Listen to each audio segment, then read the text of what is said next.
சாத்தனூர் டேம்ல இருந்து இன்னைக்கு நைட்டு 1,68,000 கன அடி வந்து திறந்து விட்டுருக்காங்க. இப்ப நமக்கு தென்பெண்ணையார் ஆத்துல வந்து அரௌண்ட் 80,000 to 90,000 கியூசெக்ஸ் வந்து இப்ப வந்து ஃப்ளோ வந்துட்டு இருக்கு. இது வந்து நாள் போக போக இன்னும் கொஞ்சம் இன்க்ரீஸ் ஆகும் த்ரூ அவுட் த டே. இப்ப நம்ம காலையில ஒரு 4:30 மணில இருந்து நம்ம என்ன பண்ணிருக்கோம்னா, அந்த தென்பெண்ணையார் ஆத்துல எங்கெங்கெல்லாம் வல்னரபிள் பாயிண்ட்ஸ் இருக்கோ, எங்கெல்லாம் தண்ணி அதிகமா பிரீச் ஆகக்கூடிய இடம் இருக்கோ, அங்கெல்லாம் வந்து மணல் மூட்டைகள் வச்சு நம்ம வந்து அந்த பண்டை வந்து ஸ்ட்ரென்தன் பண்ணிட்டு இருக்கோம். அந்த தாழ்வான பகுதிகள், குறிப்பாக ஒரு 19 தாழ்வான பகுதிகளில் உள்ள மக்களுக்கு வந்து அந்தந்த நம்ம வந்து கவர்மெண்ட் டிபார்ட்மெண்ட் மூலமா நம்ம வந்து தகவல் சொல்லியிருக்கோம், அனௌன்ஸ்மெண்ட்ஸ் எல்லாம் கொடுத்துருக்கோம் அவங்க ஷிஃப்ட் பண்றதுக்கு. இப்போ ஷிஃப்டிங் நடவடிக்கை வந்து இப்போ நடந்துட்டு இருக்கு. நிறைய கிராமங்கள்ல மக்கள் வந்து வெளியில வந்து இந்த ஷெல்டர்ஸ்க்கு வந்துட்டாங்க. இதுக்காக ஸ்பெஷலா வந்து நம்ம வந்து மண்டபங்கள் அரேஞ்ச் பண்ணியிருக்கோம். அங்க வந்து அவங்களுக்கு வந்து ஃபுட்டு, தண்ணி வசதி எல்லாம் வந்து நம்ம வந்து அரேஞ்ச் பண்ணியிருக்கோம்.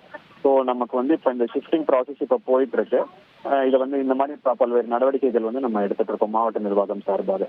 சரி, இப்போ எந்தெந்த பகுதிகளில் வந்து அதிகமாக பாதிக்கப்பட்டு இருக்கிறது? இல்ல, இப்ப நமக்கு குறிப்பா நமக்கு வந்து கடலூர்ல பாத்தீங்கன்னா இப்ப அழகிய நத்தம், தாழங்குடா, நத்தப்பட்டு இந்த மாதிரி ஒரு 19 இடங்கள் வந்து நமக்கு வந்து இருக்கு. இந்த இடங்கள்ல வந்து நமக்கு வந்து மக்கள் வந்து நம்ம வந்து வெளியேற்றி அவங்களை ஷெல்டர்ஸ்ல வந்து வைக்கிறதுக்கான நடவடிக்கை வந்து இப்ப நம்ம மேற்கொண்டுட்டு இருக்கோம்.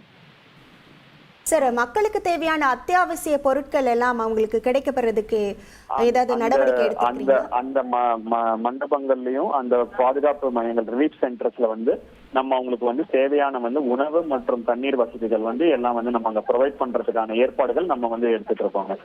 மருத்துவ குழு தயார் நிலையில் இருக்கிறனவா?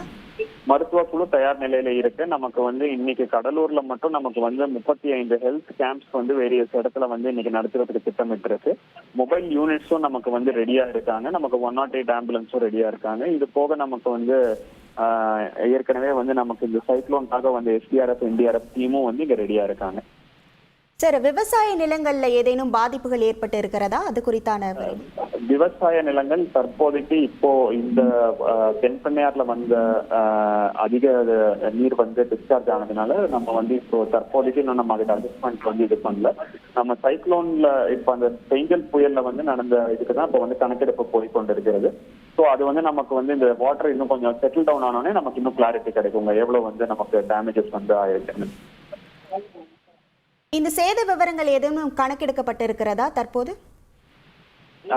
என்னங்க? சேத விவரங்கள், இந்த பெங்கல் புயல் சேத விவரங்கள் வந்து கணக்கெடுப்பு போய் கொண்டிருக்குங்க. குறிப்பாக பயிர் சேதங்கள், வீடு எவ்வளவு வந்து டேமேஜ் ஆயிருக்குன்னு இந்த கணக்கெடுப்பு வந்து போயிட்டு இருக்கு. நம்ம டெய்லி வந்து அந்த கணக்கெடுப்பு எடுத்துட்டு இருக்கோம். நேற்று பாக்குறப்ப கிட்டத்தட்ட ஒரு 114 வீடுகள் வந்து ஒரு பார்ட்லி டேமேஜ் அப்படின்னு வந்து நம்ம